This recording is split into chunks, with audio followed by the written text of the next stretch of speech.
ஸ்ரீ குருபியோ நமக. அனைவருக்கும் நமஸ்காரம். நமது பாபங்களையெல்லாம் போக்கி மகா புண்ணியம் தரும் நாள் வைகுண்ட ஏகாதசி. இந்த அற்புதமான தினத்தில் அனைவரும் அவசியம் சொல்ல அல்லது கேட்க வேண்டிய ஸ்ரீமத் பாகவத புராணம் 6வது ஸ்கந்தம் 8வது அத்தியாயத்தில் ஸ்ரீ சுகபிரம்மம் பரீட்சித் மகாராஜாவுக்கு கூறிய விஸ்வரூபனால் இந்திரனுக்கு உபதேசிக்கப்பட்ட மிக மிக சக்தி வாய்ந்த ஸ்ரீ நாராயண கவச்சம் பாராயணம் செய்யலாம். இது இந்திரனுக்கு மூவுலக ஐஸ்வர்யங்களையும் கொடுத்தது போல் இதை கேட்போருக்கு சகல ஐஸ்வர்யம் தரவல்லது. மனிதனுக்கு கற்றுக் கொடுக்கப்பட்ட முதல் கவச்சங்களில் ஒன்று. கண்ணுக்கு தெரியாத எதிரிகளிடமிருந்தும் நம்மை பாதுகாக்கும் ஒரு அற்புத கவச்சம். இந்த கவச்சத்தை சொல்பவர்கள் கேட்பவர்கள் எல்லா சூழ்நிலைகளிலும் எல்லா நேரங்களிலும் எல்லா திசைகளிலிருந்தும் பகவான் விஷ்ணுவின் பல்வேறு அவதாரங்கள் மற்றும் ஆயுதங்களால் பாதுகாக்கப்படுவார்கள். மற்றும் இதை சொல்வதால் பகவானின் அனைத்து அவதாரங்களையும் ஸ்தோத்திரம் செய்த பலனும் கிட்டும். அவர்கள் இதுவரை செய்த அனைத்து பாபங்கள் நீங்கி மகா புண்ணியம் பெறுவார்கள். அவர்கள் இந்த உலகில் வாழும் போதும் சுகம் பெற்று இறுதியில் விஷ்ணு லோகமும் பெறுவார்கள். விஸ்வரூபனால் இந்திரனுக்கு உபதேசிக்கப்பட்ட இந்த ஸ்ரீ நாராயண கவச்சத்தை சித்தி செய்து கொள்பவனை முக்காலமும் காக்கவல்லது. ரிண ரோக தோஷ பாப நிவர்த்தியாகவும் ஐஸ்வர்யம் தரவல்லதாகவும் உள்ளது இந்த நாராயண கவச்சம் என்பதாக இந்த ஸ்தோத்திரம் சொல்கிறது. நாம ஸ்தோத்திரத்தை பார்க்கலாம். ஸ்ரீ நாராயண கவச்சம்.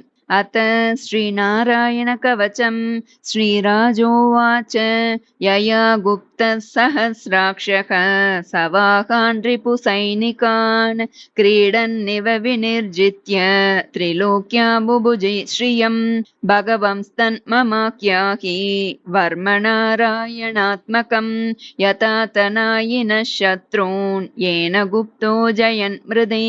श्रीबादरायणिरुवाच वृतः पुरोहितस्त्वाश्रो महेन्द्रायानुपृच्छते नारायणाख्यं वर्माः तदिहैकमनाशृणु.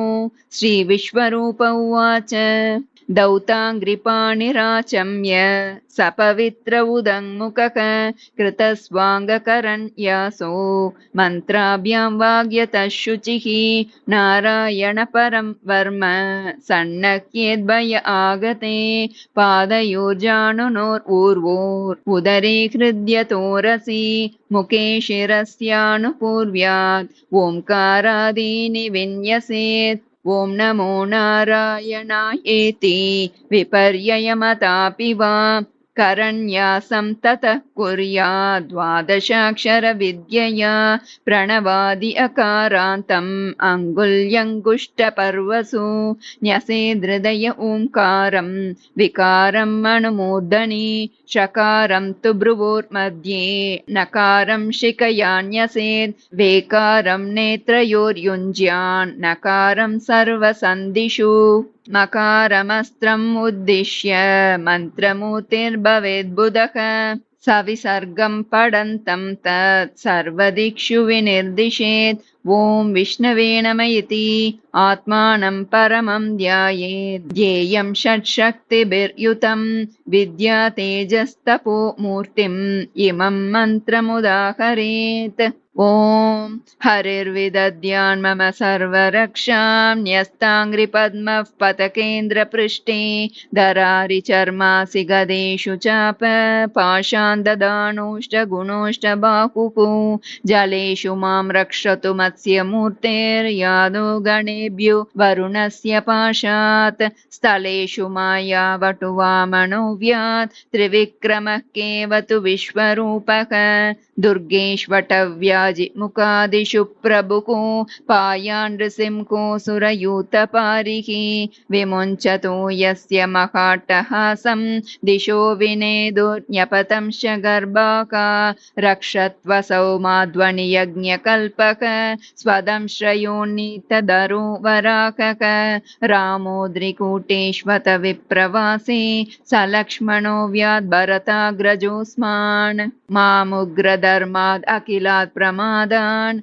नारायणः पातु नरश्च हासात् दत्तस्त्वयोगात् अतयोगनाथः पायात् गुणेशः कपिलः कर्मबन्धात् सनत्कुमारो वतु कामदेवादय शीशा मां पतिदेव हेलनात्.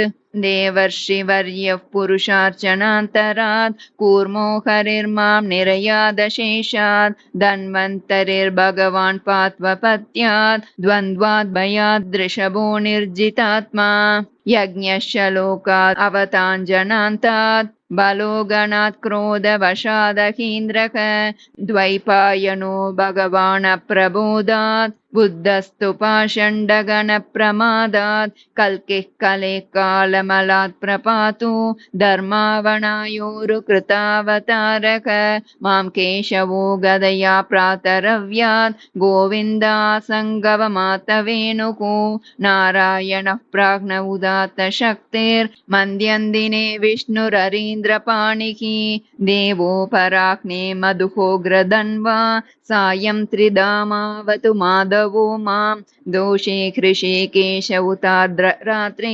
निशीतये कोवतु पद्मनाभः श्रीवत्सदामा पररात्र ईशः प्रत्यूष ईशोऽसि धरो जनार्दनः दामोदरो व्यात् अनुसन्ध्यं प्रभाते विश्वेश्वरो भगवान् कालमूर्तिः चक्रं युगान्तानलतिग्मनेमि भ्रमत्समान्ताद् भगवत्प्रयुक्तं दन्दग्धि हरिसैन्यमाशु कक्षं यतावात सखोकुताशक गदेशनिस्पर्शन विस्फुलिङ्गे निष्पिण्डि अजितप्रियासि कूष्माण्डवैनायक यक्षरक्षो भूतग्रहं चूर्णयारीन् त्वं यातु दानप्रमतप्रेतमातृको पिशाच विप्रग्रह घोरदृष्टीन् धरेन्द्र विद्रावय कृष्णपूरितो भीमस्वनोरेर्हृदयानि कम्पयन् त्वं तिग्मधारासि वरारि सैन्यम्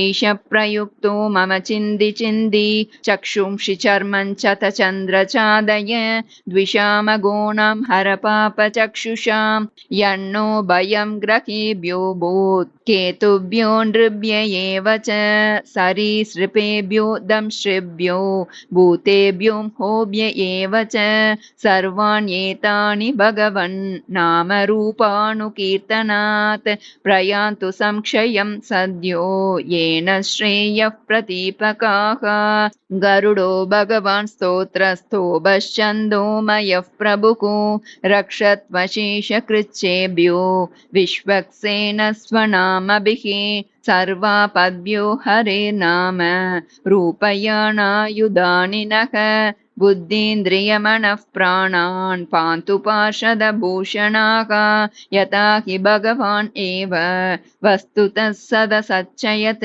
सत्येनानेन नः सर्वे यान्तु नाशम् उपद्रवाः यथैकात्म्यानुभावानां विकल्परहितस्वयं भूषणायुधलिङ्गाख्या दत्ते शक्ति स्वमायया तेनैव सत्यमानेन सर्वज्ञो भगवान् हरिः पातु सर्वैस्वरूपैर्नः सदा सर्वत्र सर्वगः विदिक्षु दिक्षु ऊर्ध्वमधः समन्तात् अन्तर्बहि भगवान् नारसिंहः प्रकापयल्लोकभयं स्वनेन स्वतेजसाग्रस्त समस्ततेजाः मघवन्निदमाख्यातं वर्मनारायणात्मकं विजेष्यसेञ्जसा येन दंशितोऽसुरयूतपान् एतद्धारयमानस्तु यं यं पश्यति चक्षुषा पदावासं स्पृशेत् सद्यः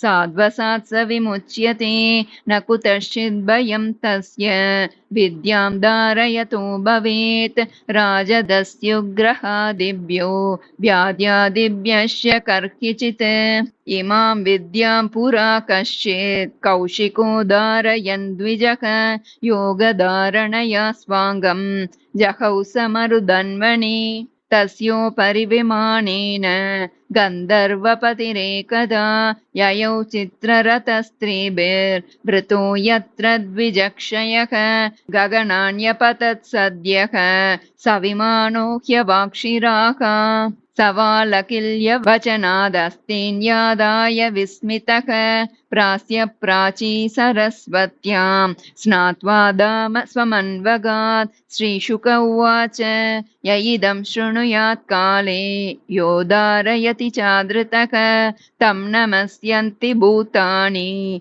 मुच्यते सर्वतो भयात्।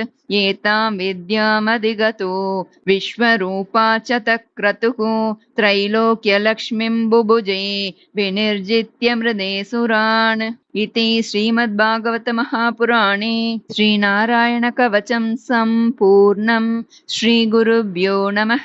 हरिः ओम्।